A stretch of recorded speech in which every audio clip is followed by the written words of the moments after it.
Hello दोस्तों, मैं आपको एक कहानी सुनाने जा रहा हूँ जिसका नाम है आनंद की खोज। एक बार एक शिष्य जिज्ञासा के साथ अपने गुरु के पास पहुँचा।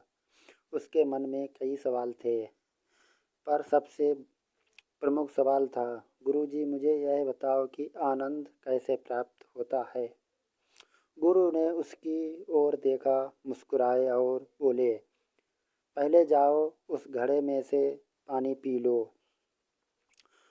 शिष्य ने गुरु की बात मानते हुए घड़े से पानी पिया और फिर वापस आकर उसके पास बैठ गया। उसने सोचा कि गुरु कुछ रहस्यमयी ज्ञान देने देंगे, लेकिन गुरु चुपचाप उसकी ओर देखते रहे। थोड़ी देर बाद शिष्य को महसूस किया कि गुरु ने अब तक उसे के सवाल का जवाब नहीं दिया। फिर वही सवाल दोहराया। गुरु ने उसकी आंखों में झांकते हुए कहा, यदि तुम सच में आनंद को पाना चाहते हो तो तुम्हें मेरी पूरी तरह पूरी तरह माननी होगी। जो मैं कहूँगा वही करना होगा। शिष्य ने हामी भरी, गुरुजी मैं तैयार हूँ। गुरु ने कहा, तुम यहाँ बैठ जाओ, अपनी आंख बंद करो और जब तक मैं कहूँ तब तक यहाँ से उठना मत।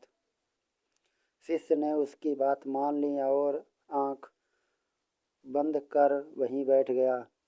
उसने सोचा कि कोई साधारण साधना होगी, उसके बाद उसे तुरंत आनंद की अनुभूति होगी। पहला दिन बीत गया। शिष्य ने कुछ न खाया न पिया। उसके मन में उम्मीद थी कि यह एक परीक्षा है और वह इसे पार कर लेगा।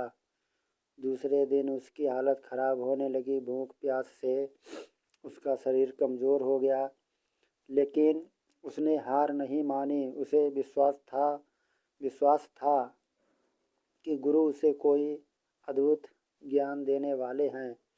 तीसरे दिन तक शिष्य की स्थिति और बिगड़ गई। उसका गला सूख रहा था, शरीर में ऊर्जा नहीं बची थी, लेकिन फिर भी वह अपने स्थान से नहीं हिला।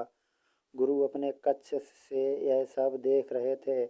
उन्होंने देखा कि शिष्य की सहन शक्ति अब जवाब दे रही है। गुरु ने आवाज़ लगाई, आओ बाहर आओ।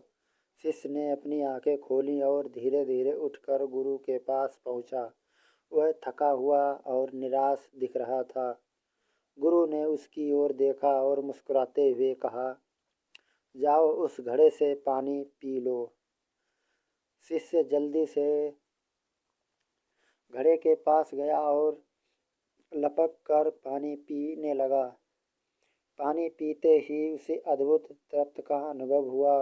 उसकी आत्मा मानो पुनः जीवित हो उठी।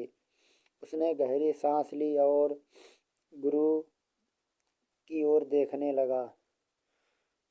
गुरु ने पूछा, कहो अब आनंद का अनुभव हुआ। शिष्य ने कहा, हाँ गुरुजी, पानी पीने के बाद अब मुझे अपार आनंद की अनुभूति हो रही है। गुरु ने मुस्कुराते हुए कहा, यही मैं तुम्हें सिखाना चाहता था। आनंद कहीं बाहर नहीं, वह पहले से ही तुम्हारे पास है। जल, प्राण, वायु, भोजन, इन सब में आनंद छिपा हुआ है, लेकिन हम ग्रहण करते वक्त आनंद नहीं लेते। परमात्मा ने हमारे लिए आनंद की पूर्ण व्यवस्था की है, पर जब कुछ हमें सरलता से मिलता है तो उसका महत्व कम हो जाता है, परंतु उनका अभाव हमारे प्राण ले सकता है। तब हमें उसके महत्व का एहसास होता है।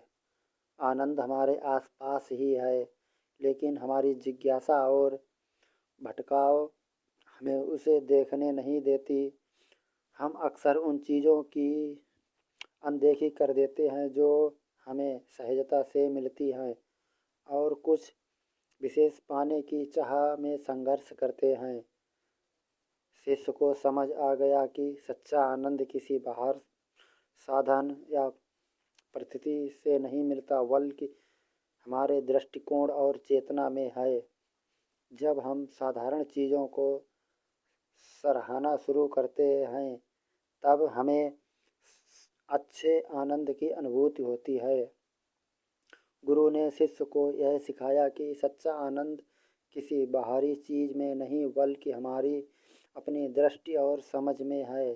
जीवन में जो चीज़ें सरल से उपलब्ध हैं, जैसे जल, भोजन और प्राण वायु, उनमें ही आनंद छिपा हुआ है। संपूर्ण जीवन आनंद है। सर्वप्रथम हमें इन सभी के प्रति जागना होगा, उसके पश्चात ही हमें भीतरी आनंद का ज्ञान होगा। इस शिक्षा के साथ शिष्य ने अपने गुरु को प्रणाम किया और वचन लिया कि वह अब जीवन के हर छोटे बड़े क्षण का सम्मान करेगा और आनंद का अनुभव करेगा। आपको यह कहानी कैसे लगी, हमें कमेंट कर ज़रूर बताएं। इस तरह की अच्छी कहानियाँ आप यहाँ सुन सकते हैं। सुनने के लिए धन्यवाद।